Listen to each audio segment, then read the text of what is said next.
Okay, so for this deep dive, the sources we're working with, they immediately just force you past any kind of scenic postcard idea of Ah. Africa. Oh, And, absolutely. those Yeah. stunning, vibrant landscapes.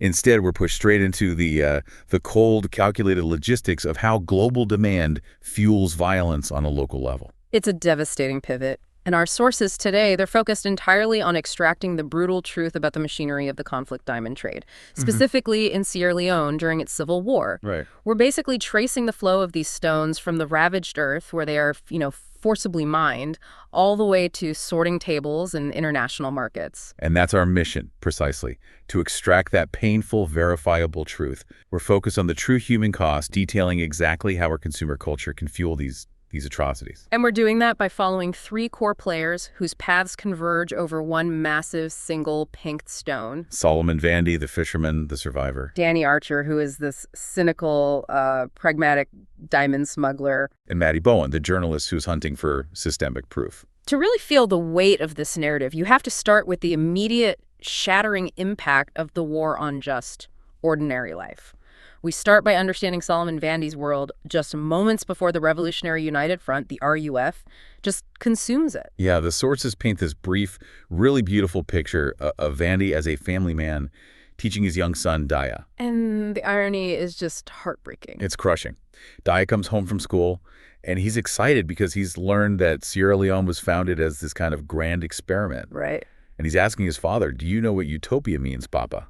And that innocent, idyllic scene it dissolves in moments. The RUF arrives, and their introduction to the village is immediate, overwhelming terror. It's designed not just to kill, but to completely erase hope. And the sources detail their terror tactics, which were so horrifyingly symbolic, systemic. Right. It was a campaign of mandatory amputations to communicate one chilling, clear message. Absolutely. When the villagers were rounded up, the choice they were offered was devastatingly simple: long sleeve or short sleeve. It sounds like a ridiculous question in a war zone. It does, but it carried the weight of a death sentence or a permanent, agonizing disability. It wasn't a fashion choice, it was a political statement, Yeah. and it was enacted with a machete. Exactly.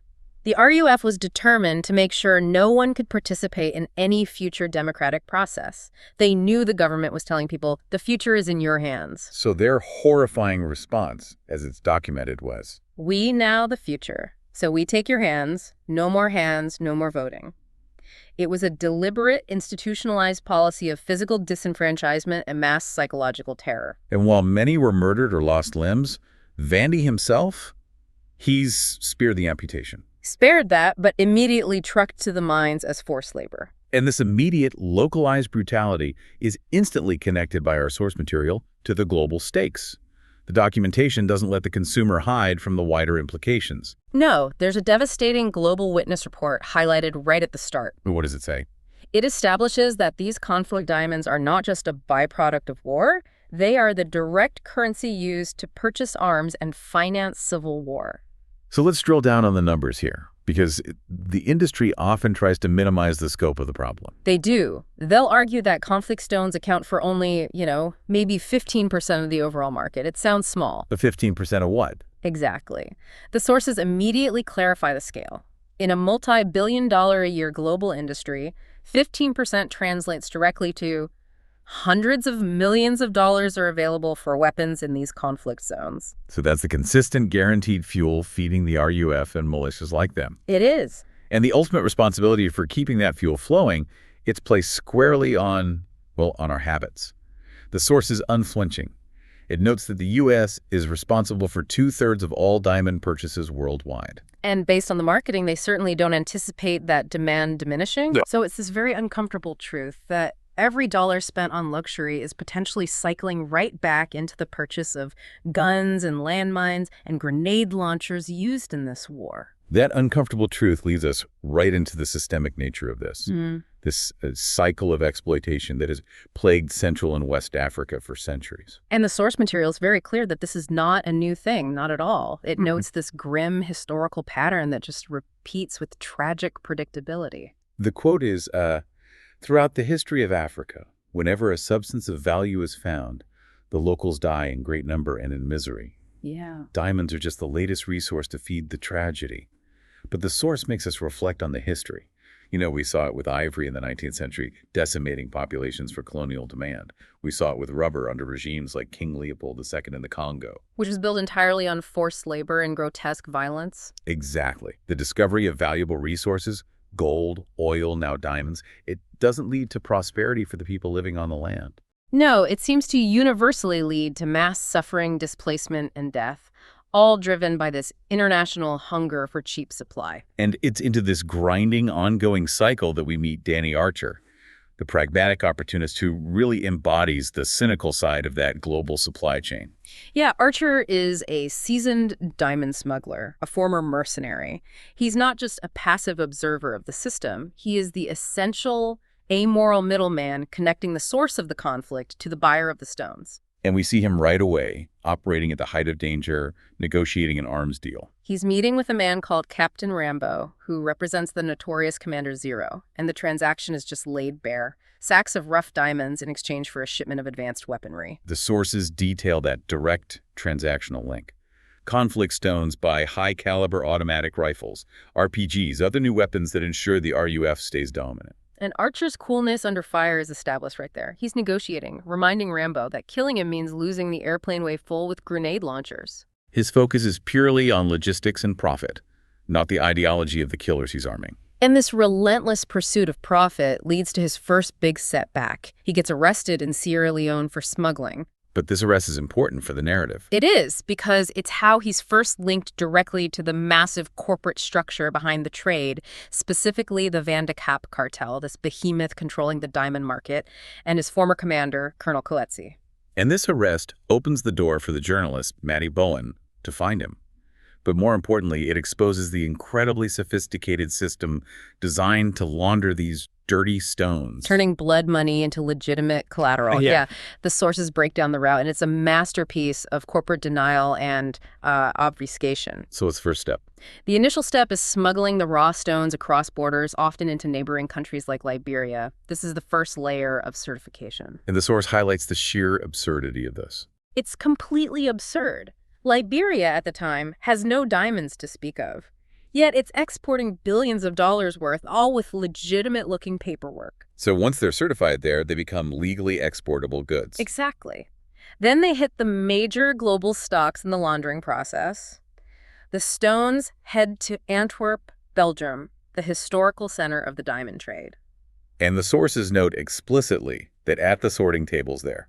No questions are asked. The quantity and quality are all that matter. And then the final critical stage is reached in India. This is the industrial scale part of the obfuscation. It's where the dirty stones are mixed with the clean stones from all over the world. The ratio is key here. It's everything. Enough clean stones are added to overwhelm any ability to trace the conflict stones microscopically. Once they're mixed, they get cut and polished, and at that point, they become like any other diamonds. Completely untraceable. Ready for market.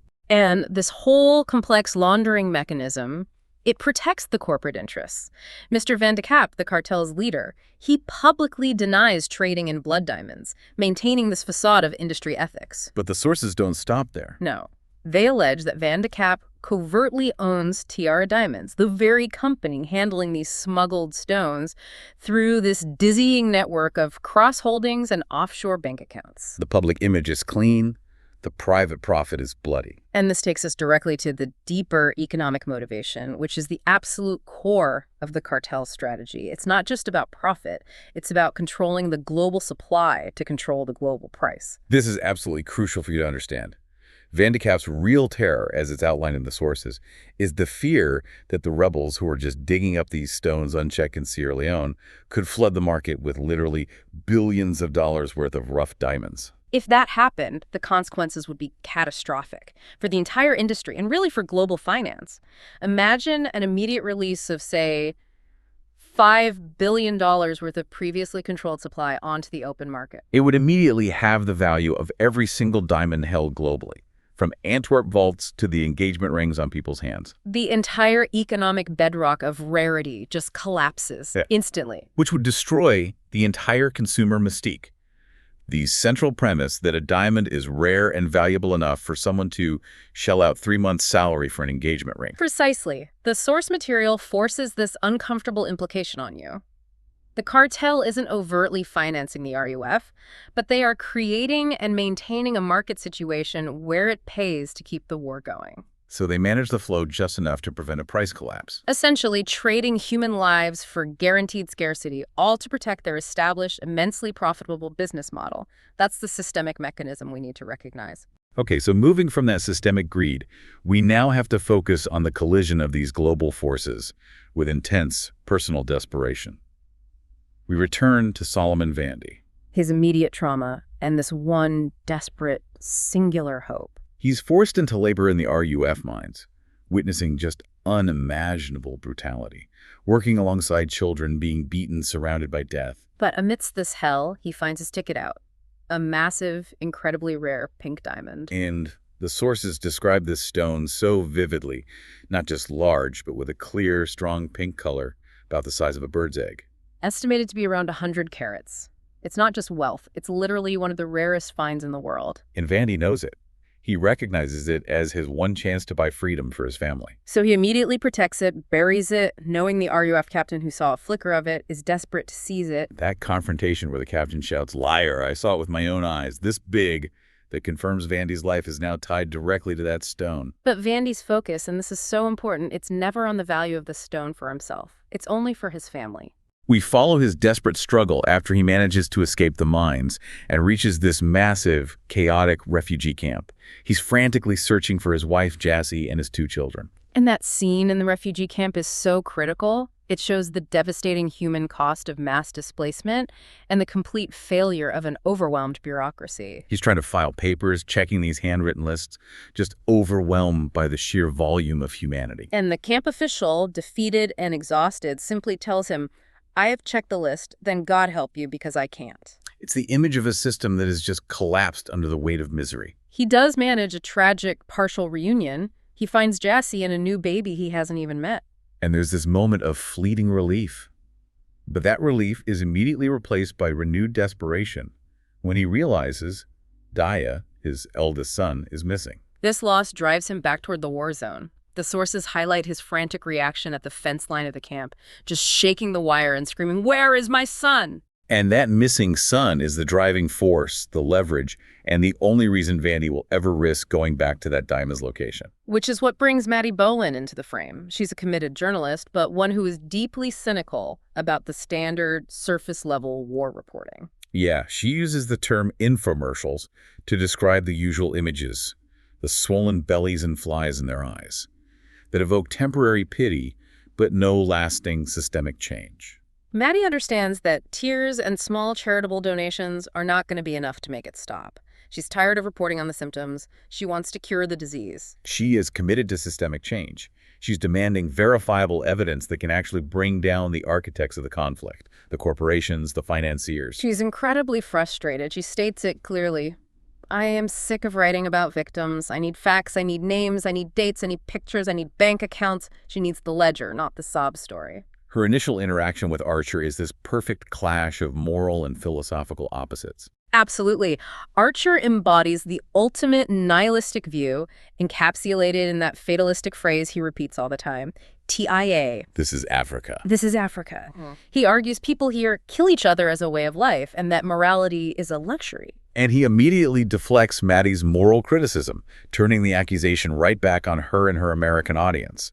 He forces you, the listener, to confront your own role. He does. He says, "Dreamy American girls who all want a storybook wedding and a big shiny rock. I provide a service, the world wants what we have, and they want it cheap." He sees himself as just fulfilling a demand created by Western vanity. This is what sets the stage for the critical bargain, the bargain for redemption. Archer is in a desperate bind. He needs Vandy to locate the buried diamond. Maddy is equally desperate. She needs Archer for the verified information linking Vandekop to Tiara Diamonds. And Archer's motive shift is initially pragmatic. It's a calculation. He uses Vandy's family, specifically the missing Daya, as his leverage. The deal is simple but incredibly high stakes. Archer needs Maddy to use her access to UN and journalistic databases to track Vandy's family. And more importantly, to secure a safe passage for them using a journalistic convoy into the extremely dangerous Kono region. And in exchange? In exchange, Archer promises Maddy the verifiable proof she needs to sink the cartel.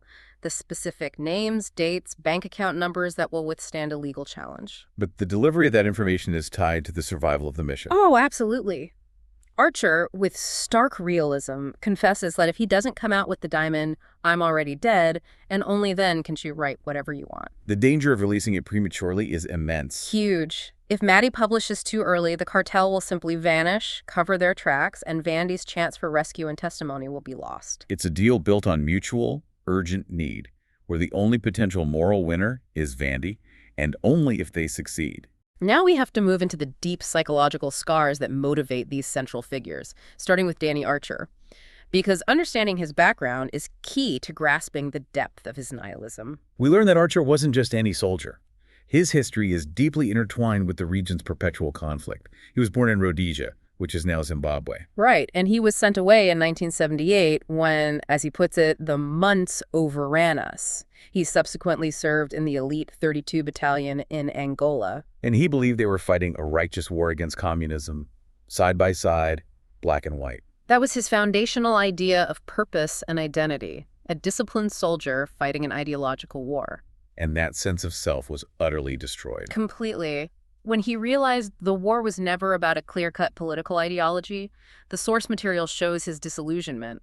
It was all about who gets what. Ivory, oil, gold, diamonds. It was just a cover for resource extraction. This profound, devastating realization that his sacrifice, his commitment, it was all fundamentally meaningless. That's what fuels his get mine mentality.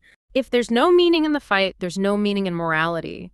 His only goal is to buy a permanent escape from the continent he views as eternally cursed. But the deepest root of his despair is far more personal and horrific. Yeah, he reluctantly shares the story of his parents' murder when he was only 9 years old. It's a moment of profound vulnerability where he reveals the brutality. Mom was raped and shot, and Dad was decapitated and hung from a hook in the barn. That single event just seals his fatalistic view of the world. It solidifies his belief that God left this place a long time ago. So his pursuit of the pink diamond isn't just greed. No, it's an attempt to purchase a permanent emotional and physical distance from a continent defined by the cyclical brutality and loss. And you have to contrast Archer's deeply personal inherited trauma with the devastating manufactured trauma that's inflicted upon the child soldiers, specifically Vandy. The RUF recruitment process detailed in the sources is pure, systematic psychological warfare. It's designed to completely erase the child's former identity. The indoctrination begins with that identity erasure. The children are told, your mothers and fathers, your brothers and sisters are dead. You are dead. You have been reborn. They're taught their parents were weak, simple farmers and fishermen, but they, the children, they are now the heroes, the new nation, empowered by the gun. This process replaces love and family loyalty with obedience and this false sense of power. And the sources detail how the children are often drugged to inhibit fear and empathy. They're told they'll finally be respected, and with the gun in their hand, they go fear you. The violence is then normalized through chilling repetition and forced rituals. And we see that psychological pressure brought to bear specifically on Vandy, where the commander forces him to squeeze the trigger on his first victim. Severing his connection to humanity, accelerating his transformation into a killer. And the transformation is tragically successful. Vandy is promoted to captain, becoming the boss man, an identity constructed entirely around violence, obedience, and the belief that the RUF is his only family now. And that single detail just reveals the ultimate painful cost of the conflict. It's not just death, but the psychological theft of the next generation. The tension surrounding Archer's past and present, it's all ratcheted up by the Colonel Coetzee dynamic. Coetzee, his former mentor, who views Archer as a possession. He's constantly reminding him, I made you better, didn't I? He embodies this chilling colonial fatalism. Coetzee's philosophy is this brutal acceptance of the endless war.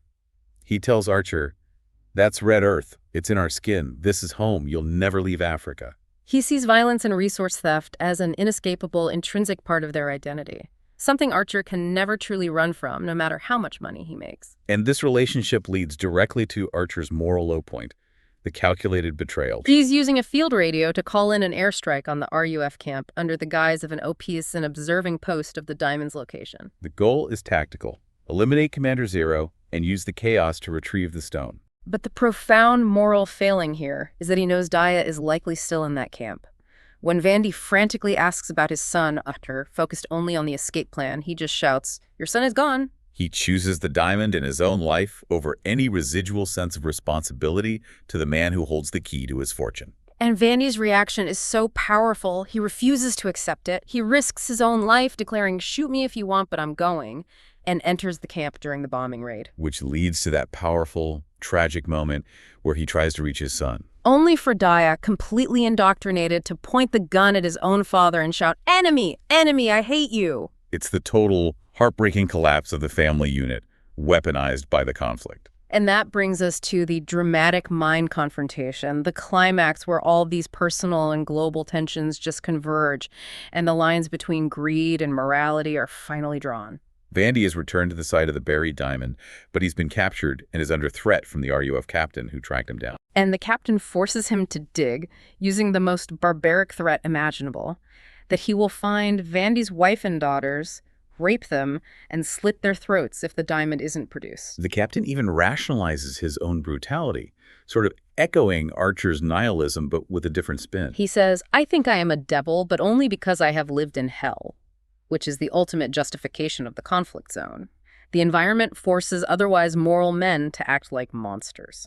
But just as Vandy begins to dig, the confrontation is hijacked. Colonel Coetzee arrives, confirming Archer's betrayal and ensuring that Archer cannot simply take the stone and run. And Coetzee uses Daya, who is still violently loyal to his RUF unit, as immediate leverage against Solomon. So Archer is forced to enter this negotiation under impossible terms. He actually leverages Vandy's paternal love to ensure compliance with Coetzee, coldly stating, "This is his son. Vandy will do whatever you want for his sake." The negotiation over the spoils begins.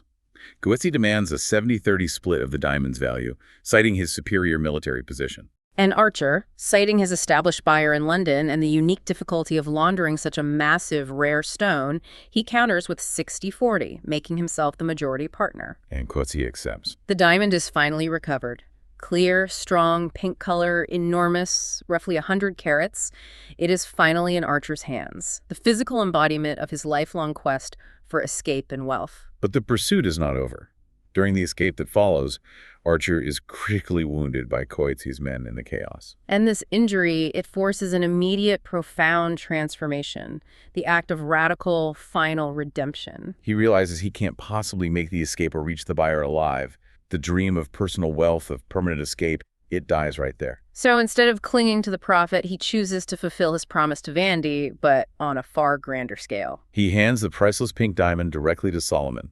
He's effectively giving Vandy the ultimate ticket to freedom and leverage. He gives Vandy Maddy's business card and provides these specific high-stakes instructions for escape: how to threaten the pilot with a gun, demanding to be flown to the only safe exit point, Conakry in Guinea. It's a full transfer of power and potential. And this sacrifice allows Vandy to focus entirely on retrieving his son without the distraction of greed. And in this truly powerful reversal of the RUF's brainwashing, Vandy uses his traditional identity and deep paternal love to break through Daya's conditioning. He deliberately speaks in the Mende language, stripping away the soldier identity and reminding Daya of his true self. He affirms, "You are a good boy who loves soccer and school. I am your father who loves you." This act of nonviolent affirmation, focused purely on unconditional love and true identity, it succeeds. Daya finally drops the gun and recognizes his father. It's the restoration of the family unit, purchased by Archer's sacrifice. And as Vandy and Daya escape, we hear Archer's final call to Maddy. It's an emotional, profoundly vulnerable goodbye. It's the first time we really hear him drop that cynical facade. He confesses, "I'm really happy I met you." He's looking at an incredible view from his remote perch, accepting his fate, and stating, with a sense of peace that always eluded him while he was chasing wealth, that he is exactly where I'm supposed to be. His final instruction to Maddy shifts the burden of the story from the diamond's value to Vandy's testimony. He makes Maddy a partner in Vandy's success. He tells her Vandy is bringing something with him, and now it's a real story now, and you can write the hell out of it. The stone has ceased to be profit. It is now the proof of a global crime. The ultimate result unfolds on the global stage. facilitated by Archer's sacrifice and Maddy's commitment. Solomon Vandy, the refugee and former fisherman, travels to London armed with the pink diamond and Maddy's journalistic support, and he testifies at a hearing exposing the cartel's actions. And the power of this testimony is underscored by the cartel's desperate attempt to silence him. They offer him a payout, £2 million, to take the money and just disappear. And he refuses. He refuses. And his refusal is the ultimate moral act. It confirms his motivation is justice, not personal profit. His final statement, delivered to the powerful interests in that room, it encapsulates the entire thesis of the source material about resource exploitation. The natural resources of a country are the property of its people. They are not ours to steal or exploit in the name of our comfort, our corporations, or our consumerism. And the story concludes with Maddy's article breaking the global scandal and Solomon Vandy, the man who lost everything, becoming the unignorable righteous voice of the exploited world. The diamond, which caused so much misery and death, finally serves the purpose of justice. So as we wrap up this deep dive, we come back to our mission, to extract and analyze the brutal truth beneath the shiny facade of luxury. We've covered 3 critical narrative threads, all connected by the true price of that one pink diamond. First, we analyze the systemic exploitation by massive cartels like Vandy and their covert ties to Sierra. Their actions clearly demonstrate that maintaining the consumer myth of scarcity, this idea that a diamond is rare and worth a massive investment, requires them to actively maintain, or at least strategically manage, instability and violence in controlled conflict zones. They profit from the chaos they avoid directly financing. Exactly. Second, we examine the immense moral flexibility required for survival in that chaos. We watch Danny Archer fight his internal battle between a lifelong profit motive and a final, desperate redemption. He chose to sacrifice his ultimate escape route, that priceless diamond, to save a family. It's a powerful testament that even the most cynical mercenary, believing he was incapable of morality, can be moved by something larger than pure greed. And finally, the staggering human cost, most painfully reflected in the RUF's systematic use of child soldiers. The systematic destruction of identity and family bonds is a deliberate military tactic, showcasing the deepest trauma inflicted by the Civil War. Vandy's journey is a microcosm of a nation fighting to reclaim its children and its future against impossible odds. So for you, the learner, being well-informed about the true price of a diamond means questioning the ethical chain of every purchase. The sources force us to acknowledge that global demand fueled local misery, and that knowledge imposes a responsibility. And that leads to a final thought worth mulling over. Archer spent his entire life convinced that he would only achieve peace and freedom once he had the diamond, the definitive proof of his wealth and his escape. Instead, he gave up the stone to ensure another man and his son could achieve that freedom. So if an individual defined by decades of nihilism and personal tragedy can find meaning through a single, radical act of sacrifice, what does that imply about the inherent possibility of morality, even within the most broken and profit-driven global systems?